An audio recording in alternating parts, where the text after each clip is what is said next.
शांतिपुर नाम का एक गांव था, पर वहाँ पर शांति का कोई नाम नहीं था कहीं भी। वहाँ के लोग हर रात डर डर के जीते थे।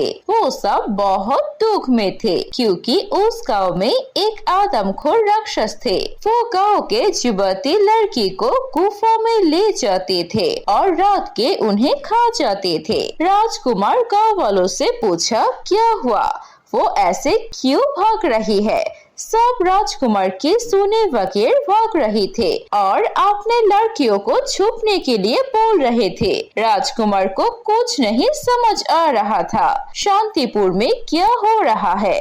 सब अपने घर का दरवाजा बंद कर रही है। आखिर में राजकुमार अपने साथ एक बूढ़े आदमी को अकेले देखता है। राजकुमार उनके पास जाते हैं और उनको दादाजी कह के बुलाते हैं। वो आदमी राजकुमार को उसका पोशाक देख के पूछता है, क्या आप राजकुमार हो? हाँ, पास के राज्य आचिनपुर का राजकुमार हूँ मैं। अंदर आइए राजकुमार, मेरे छोटे घर पे आपके कदम पड़े। ऐसे मत बोलो, मैं तुम्हारी जैसा ही एक आम आदमी हूँ और मैं आपसे उम्र में बहुत छोटा हूँ। मुझे आप मत बुलाइए। आप बहुत अच्छे दिल के हैं। अच्छा, आते आते सबको देखा ऐसे भाग रहे थे। क्या हुआ इस गांव में? शांतिपुर गांव अब एक शर्ती गांव है। क्या इतना सुंदर हरी भरी गांव शापित है? ये गांव एक सुंदर शांति वाला गांव था। सब खुशी से चल रहा था। फिर एक दिन गांव में एक आदमखोर राक्षस आया। वो गांव के लड़की को जोर जबरदस्ती से उठा के ले जाते हैं और जो उसके सामने आता है उसको वो मार देता है। इस राक्षस की भूख सिर्फ लड़कियों से मिलता है। गांव के सब मिलकर क्या इस राक्षस को रोक नहीं जा सकता? मेरा एक बेटा था जो ये काम अंजाम देना चाहता था, पर वो कर नहीं पाया। उसको मार दिया राक्षस ने। राक्षस को मारने के लिए एक हीरे का तलवार चाहिए।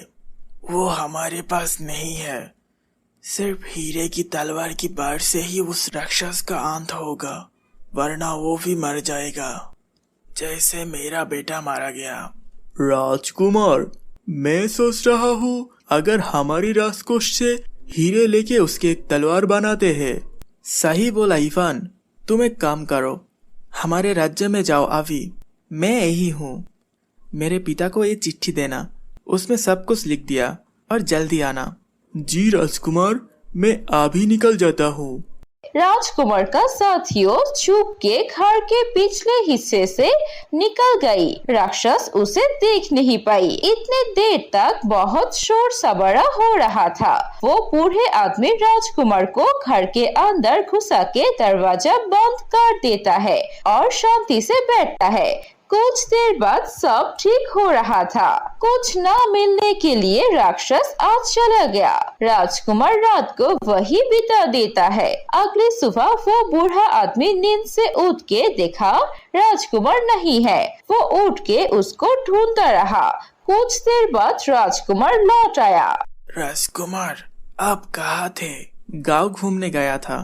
कल रात तो कुछ देख ही नहीं पाया और उस राक्षस का तांडव सब कुछ खत्म कर दिया। गांव वाले के साथ भी बात हुआ। बहुत माता पिता अपनी बच्ची को खोई है। हाँ, और ये राक्षस उनकी बच्ची को उठा के ले गया। मुझे तुम उस गुफे के पास ले चलो। मैं देखना चाहती हूँ वो दानव किस गुफे में रहता है। अच्छा, चले राजकुमार।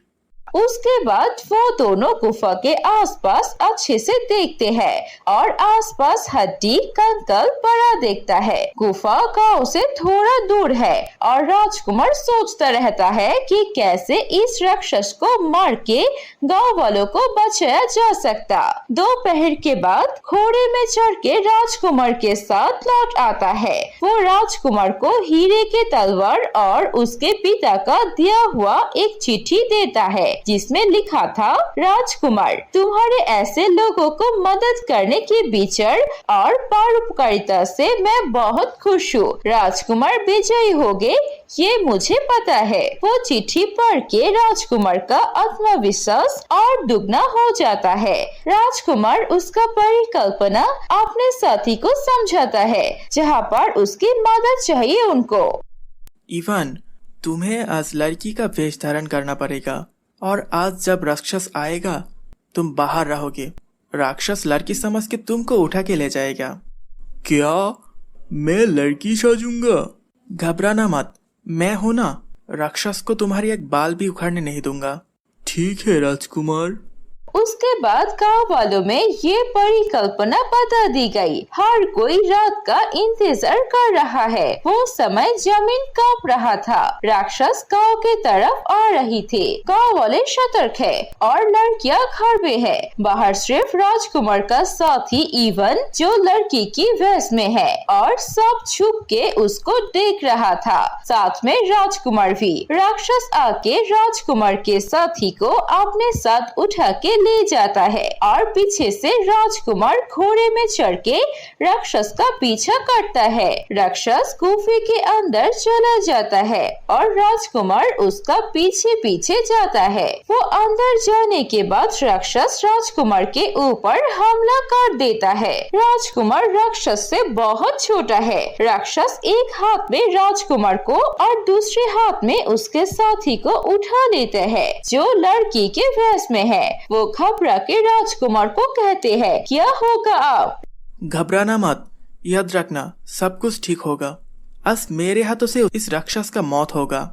राजकुमार हीरे का तलवार निकल के राक्षस के गले में चला देता है और राक्षस अपने दोनों हाथों से गले को पकड़ता है। राजकुमार और उसका साथी जमीन पे गिर जाते हैं। राक्षस भी जमीन पे गिर पड़ा और जोर से डहरने लगा। तभी राजकुमार उसकी छाती में उठ के तलवार से उसका छाती में जोर से वार किया और ऐसे ही गांव वाले एक आदमखोर राक्षस से बच जाता है और पूरे गांव वालों मिलके उसे धन्यवाद देते हैं। अपने मौत की परवाह न करके राजकुमार और उसके साथी ने गांव वालों की जो उपकार किया है वो गांव वालों पूरे जिंदगी याद रखेंगे। राजकुमार की ये उधर ममता और परोपकार के लिए शांतिपुर गांव वाले पहले की जैसे शांति से अपने जिंदगी बिता रहे थे। अब पूरे शांतिपुर में शांति ही शांति है।